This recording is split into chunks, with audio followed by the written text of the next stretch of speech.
അഭിപ്രായ ഭിന്നതയും പടലപ്പിണക്കങ്ങളുമൊന്നും കോൺഗ്രസിന് പുതുമയല്ല. നിർണായക ഘട്ടങ്ങളിൽ ഉണ്ടാകുന്ന തൊഴുത്തിൽ കുത്ത് പല അവസരങ്ങളിലും പാർട്ടിക്ക് വിനയായി തീർന്നിട്ടുമുണ്ട്. എന്നാൽ കോൺഗ്രസ് അതിൽ നിന്നൊന്നും ഒരു പാഠവും പഠിച്ചിട്ടില്ല. നിർണായകമായൊരു തിരഞ്ഞെടുപ്പ് പടിവാതിൽക്കൽ നിൽക്കുന്നു. ഏറെ ഉത്തരവാദിത്തത്തോടെ പ്രവർത്തിക്കേണ്ട സമയം. അപ്പോഴും അഭിപ്രായ ഭിന്നതകൾ പരസ്യമായി പ്രകടിപ്പിക്കാമോ?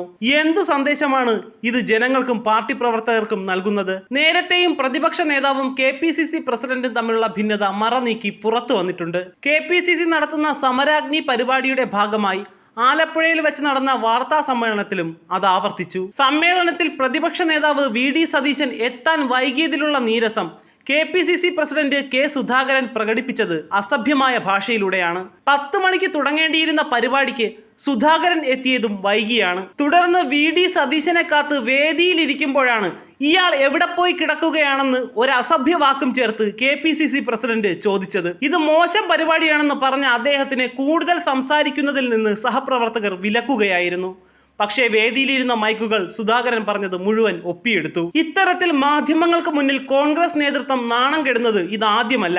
മുമ്പ് പുതുപ്പള്ളിയിലെ ചാണ്ടിയുമ്മന്റെ വിജയം ഔദ്യോഗികമായി അറിയിക്കുവാൻ നടത്തിയ പത്രസമ്മേളനത്തിലും പ്രതിപക്ഷ നേതാവും KPCC പ്രസിഡന്റും തമ്മിൽ ഇടഞ്ഞിരുന്നു.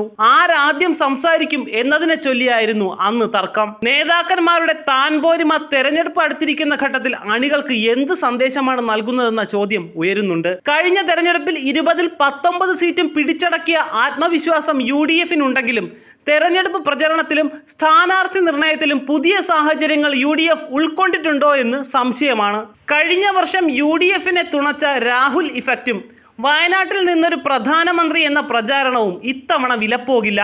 കോൺഗ്രസ് ഭരണത്തിലേക്ക് വരുവാനുള്ള സാധ്യത കഴിഞ്ഞ വർഷത്തേക്കാളും വളരെ കുറവാണ് ഇപ്പോൾ.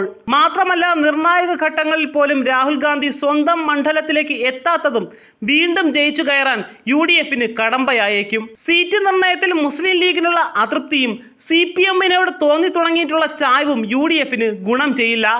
രാഹുൽ ഗാന്ധിയുടെ എതിരാളി CPI-യുടെ ദേശീയ നേതാവ് ആനി രാജയാണ്. BJP-യും കരുത്തരായ സ്ഥാനാർത്ഥിയെ തന്നെ കളത്തിലിറക്കുമെന്നാണ് സൂചന. അതേസമയം കേരളത്തിൽ അക്കൗണ്ട് തുറക്കുവാൻ കച്ചകെട്ടി തന്നെയാണ് BJP ഇറങ്ങിയിരിക്കുന്നത്. പ്രധാനമന്ത്രി നരേന്ദ്രമോദിയുടെ റോഡ് ഷോ ഇത് തന്നെയാണ് തെളിയിക്കുന്നത്. BJP-യുടെ വർദ്ധിച്ചു വരുന്ന വോട്ടിംഗ് ശതമാനവും രാജ്യമൊട്ടാകെയുള്ള BJP തരംഗവും ഇത്തവണ തുണയ്ക്കുമെന്ന് തന്നെയാണ് BJP-യുടെ പ്രതീക്ഷ. സ്ഥാനാർത്ഥി നിർണയവും അത്ര കരുതലോടുകൂടിയാണ് BJP നടത്തുന്നത്. മുമ്പെങ്ങുമില്ലാത്ത ആത്മവിശ്വാസം അതുകൊണ്ട് തന്നെ ഇത്തവണ BJP-ക്കുണ്ട്. LDF-നും ഈ തെരഞ്ഞെടുപ്പ് നിർണായകമാണ്. കഴിഞ്ഞ തവണ ഒറ്റ സീറ്റിൽ ഒതുങ്ങിപ്പോയ ഭരണപക്ഷ പാർട്ടിക്ക് ഇത്തവണ കൂടുതൽ സീറ്റുകൾ പിടിച്ചെടുത്തേ മതിയാകൂ. കോൺഗ്രസിൽ നിന്ന് കൂടുതൽ സീറ്റുകൾ പിടിച്ചെടുക്കുവാനായാൽ തന്നെ ഇപ്പോഴത്തെ രാഷ്ട്രീയ സാഹചര്യത്തിൽ LDF-നത് വിജയമാണ്.